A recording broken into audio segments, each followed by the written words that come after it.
My YouTube channel Bihar education by Nidhi academy. तो आज की इस वीडियो में हम लोग पढ़ने वाले हैं क्लास 10th का हमारा चैप्टर नंबर 14 है शास्त्रकारा, जो कि बोर्ड एग्जाम में यहाँ से तो 3-4 क्वेश्चन तो जरूर पूछा जाता है। बहुत इंपॉर्टेंट ये चैप्टर है, तो आप लोग इसको जरूर देखिएगा। बस 6 से 7 मिनट लगेंगे आपको इसको पढ़ने में, रिवाइज करने में। तो आप लोग इस पूरा वीडियो को देखिएगा और जो क्वेश्चन आपको समझ में नहीं आया, याद नहीं हुआ हो, या फिर आप लोग इसके पहले रिवाइज उसको नहीं किए हैं तो उसको नोट डाउन कर लीजिएगा, या फिर वीडियो को एक बार और देख लीजिएगा तो आपको याद हो जाएगा। क्योंकि ये चैप्टर जो है ना मोस्ट इम्पॉर्टेंट है आपके एग्जामिनेशन के लिए। और वैसे भी आपका एग्ज़ाम तो अब बहुत ज़्यादा क्लोज आ गया है, ठीक है। तो इसके लिए अच्छे से पढ़ना पड़ेगा और आई होप कि आप लोगों का प्रिपरेशन जो है बहुत अच्छा चल रहा होगा, ठीक है। तो चलिए आज हम लोग स्टार्ट करते हैं अपना ये चैप्टर। बस 7-8 मिनट लगेंगे इसको रिवाइज करने में। आप लोग बस ध्यान से इसको देखते रहिएगा और सुनते रहिएगा, ठीक है। चलिए फर्स्ट नंबर हमारा क्वेश्चन है कि भारतवर्ष में किसकी महती परंपरा सुनी जाती है। ऑप्शंस में है पुस्तक, ग्रंथ, शास्त्र या कोई नहीं। तो भारतवर्ष में किसकी महती परंपरा सुनी जाती है, तो वो है शास्त्र की। तो ऑप्शन नंबर सी हो जाएगा। उसके बाद सेकंड नंबर क्वेश्चन है कि वर्ग में कौन प्रवेश करता है। ये क्वेश्चन जो है बहुत इंपॉर्टेंट है कि वर्ग में कौन प्रवेश करता है। तो शिक्षक जो है वर्ग में प्रवेश करते थे, ठीक है। उसके बाद है किसके 6 अंग हैं। ऑप्शंस में है रामायण, महाभारत, पुराण, वेद। तो जो 6 अंग होते हैं वो किसके होते हैं, वेद के, ठीक है।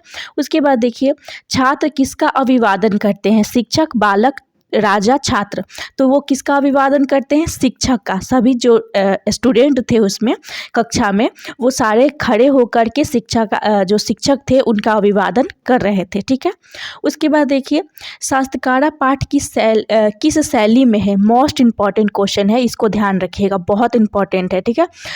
ऑप्शंस में है प्रश्न शैली, उत्तर शैली, प्रश्नोत्तर शैली, वार्तालाप शैली। तो ये क्या है, प्रश्न उत्तर शैली है। ये शास्त्रकारा जो पाठ है वो कैसा है, तो प्रश्न उत्तर शैली है। ये बहुत इम्पॉर्टेंट है क्योंकि कोई भी जो भी चैप्टर लिखा गया है वो किस भाषा में है या फिर किस में लिखा गया है, कौन लिखा है, ये बहुत इम्पॉर्टेंट एक रोल रखता है। क्योंकि यहाँ से क्वेश्चन बहुत पूछा जाता है, ठीक है। तो वैसा ही ये क्वेश्चन था, इम्पॉर्टेंट है। 6 नंबर है किसका व्याकरण प्रसिद्ध है। बहुत इम्पॉर्टेंट है ये भी। व्यास का, पाणिनि का, चाणक्य का या आर्यभट्ट का। तो किसका व्याकरण प्रसिद्ध है, तो पाणिनि का। मोस्ट इम्पॉर्टेंट है ये भी। उसके बाद देखिए ज्ञान का शासक कौन होता है। ऑप्शंस में है शास्त्र, विवेक, ज्ञान, धन। तो ज्ञान का जो शासक होता है वो हमारा शास्त्र होता है। तो ऑप्शन नंबर ए हो जाएगा। मनुष्य को कर्तव्य और अकर्तव्य का बोध कौन कराता है। तो ऑप्शंस में हमारा है शास्त्र, विवेक, ज्ञान, धन।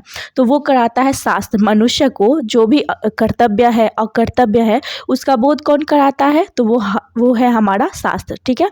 उसके बाद देखिए वेदांग कितने हैं। ऑप्शंस में है 3, 6, 5, 4। वेदांग कितने हैं, तो 6 हैं। ऑप्शन नंबर बी होगा। जैसे वो वाला होता है ना, शिक्षा, कल्प, ये सारी चीज़ें हैं 6, उसको याद रख लीजिएगा, ठीक है। आपके व्याकरण के बुक में है, क्योंकि ये वेदांग 2 नंबर में भी पूछता है लघु उत्तरीय क्वेश्चन में कि वेदांग कितने हैं, इसको ध्यान रखिएगा। वैसे आपको तो अभी इतना क्लोज आ गया है एग्जाम, तो आपको सब याद ही होगा। उसके बाद देखिए उच्चारण क्रिया का कौन बोध कराता है, तो वो है शिक्षा। जो भी हम लोग उच्चारण क्रिया करते हैं उसको कौन बोध कराता है, तो वो शिक्षा कराती है। निरुक्त के रचयिता कौन है। अब इम्पॉर्टेंट क्वेश्चन यहाँ से स्टार्ट होता है, ध्यान रखिएगा, ठीक है। निरुक्त की रचयिता कौन है, तो यास्क, ठीक है। कौन है, यास्क। उसके बाद देखिए छंद के रचयिता कौन है, तो पिंगल। छंद के रचयिता पिंगल है, ये भी इम्पॉर्टेंट है। ज्योतिष के रचयिता कौन है, तो वो है लगधर, ठीक है। कौन है, लगधर। ज्योतिष के रचयिता लगधर। कर्मकांड के रचनाकार कौन है, तो गौतम। कर्मकांड के रचयिता कौन है, गौतम। उसके बाद संख्या दर्शन के संस्थापक कौन है, तो कपिल। कपिल जो है वो किस चीज़ के हैं, संख्या दर्शन के, ध्यान रखिएगा। योग दर्शन के संस्थापक कौन है, कपिल, पतंजलि, गौतम या कणाद। तो वो कौन है, पतंजलि। जो योग दर्शन है कौन है वो उसके संस्थापक, तो पतंजलि। उसके बाद है 17 नंबर कि न्याय दर्शन के संस्थापक कौन है, कपिल, पतंजलि, गौतम, कणाद। तो ये है गौतम, किसके हैं, न्याय दर्शन के। उसके बाद है विशेषिक दर्शन के संस्थापक कौन है, तो वो है कणाद, इसको ध्यान रखिएगा, ठीक है। मीमांसा दर्शन के संस्थापक जैमिनी, ठीक है, जैमिनी है। वेदांग दर्शन के संस्थापक कौन है, तो वदरायण, ठीक है, वदरायण, ठीक है, कौन है, वदरायण। वेदांग दर्शन के संस्थापक कौन है, वदरायण, ठीक है। उसके बाद है कृषि दर्शन को किसने लिखा है, तो वो है पराशर। कृषि दर्शन को किसने लिखा है, पराशर ने। उसके बाद है कि आर्यभट्टनामा के रचनाकार कौन है, तो आर्यभट्ट। ये बहुत इंपॉर्टेंट क्वेश्चन है, इसको ध्यान रखेंगे। सेकंड क्वेश्चन है हमारा कि बृहद संहिता के रचनाकार कौन है, तो वो है वारामिहिर, ठीक है, इसको भी ध्यान रखिएगा कि बृहद संहिता के रचनाकार वारामिहिर है। उसके बाद है मनुष्य को सांसारिक विषयों की आसक्ति या विरक्ति का उपदेश उसे कहते हैं, क्या कहते हैं, जब मनुष्य को सांसारिक जो विषय होती हैं उसमें आसक्ति विरक्ति का उपदेश दिया जाता है तो वो कौन कराता है, तो उसको कहा जाता है शास्त्र।